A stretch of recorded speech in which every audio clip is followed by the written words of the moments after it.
On the 6th of December 2017, I had a meeting with Porter in my office, and I told him that I had had reports of him being out in public, having had too much to drink, and in the company with young women, and he acknowledged that. He didn't argue with that. And I just said, look, this is unacceptable conduct for a cabinet minister, and it exposes you to the risk of compromise.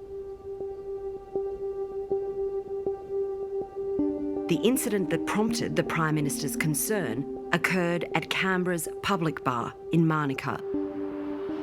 It was a Wednesday night when politicians, staffers and journalists head to public bar for drinks and gossip. One of the people there was Liberal media advisor Rochelle Miller, who was out for a drink with her boss, Minister Alan Tudge. So we often, on a Wednesday night, would go out to some of the bars that were just around Parliament House during sitting week. There would be always at public bar lots of journos, lots of staffers, lots of ministers, MPs.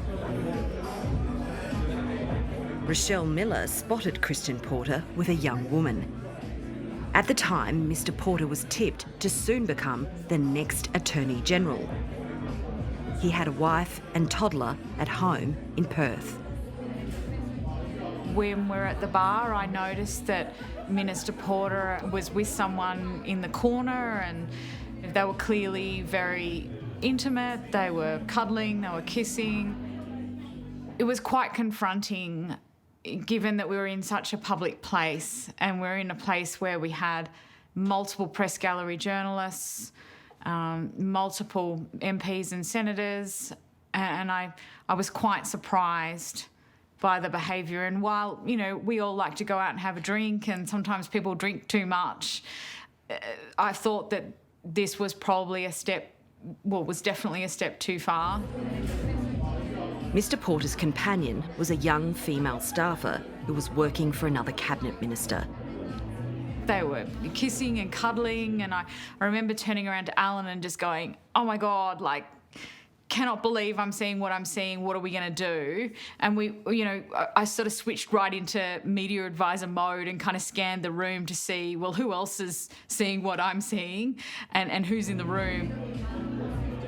Four Corners has spoken to 5 other people, including coalition staffers who were at public bar that night and who saw Minister Porter's behaviour with the young woman, and they were shocked by it.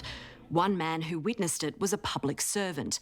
He thought Minister Porter was opening himself up to compromise. He picked up the phone of a journalist and he took a photograph.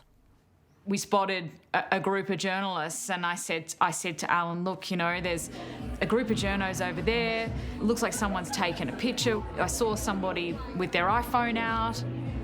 I was concerned.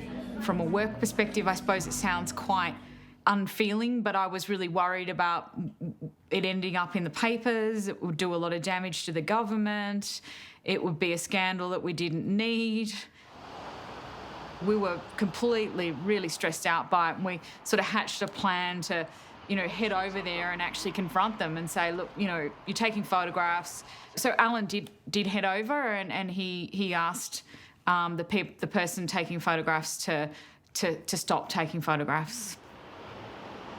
Alan Tudge angrily demanded that the journalist delete the photo of his friend Christian Porter. He was certainly quite firm and kind of demanded that, you know, hey, this is not what we do on Wednesday nights. This is an off-the-record environment. We don't take photos of each other, and he was quite angry about it. Mr Tudge later contacted the journalist, again insisting that the photo be deleted to erase the evidence. The news travelled back to the Prime Minister's office. Malcolm Turnbull delivered Christian Porter a stern ultimatum. I noted that I'd heard reports of him being out in public, having had too much to drink in the company of young women. I reminded him that Canberra was full of spies.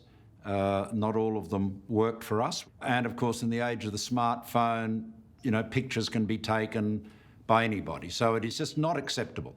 And he knew that I was considering appointing him Attorney General, which of course is the first law officer of the Crown and has a seat on the National Security Committee. So the risk of compromise is very, very real.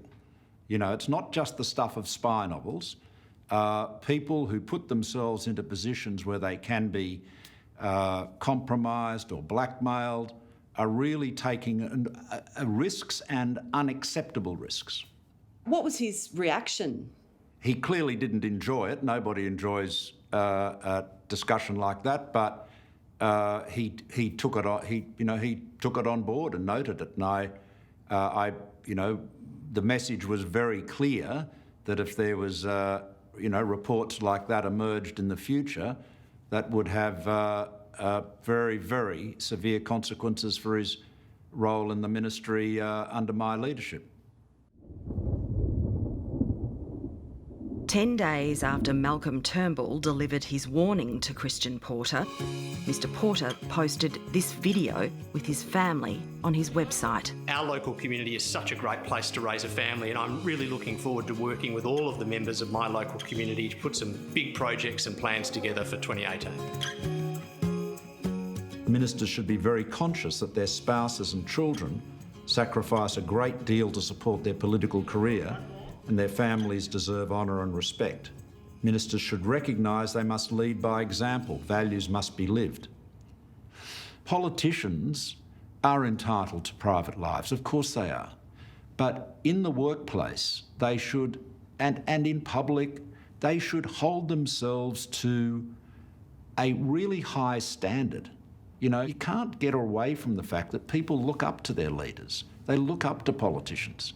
And if they see politicians, doing the wrong thing in any regard, that undermines, faith in the system. It just sets a bad example. I mean, it's kind of obvious, isn't it?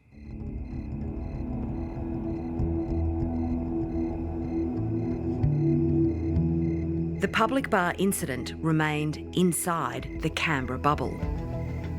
It never leaked.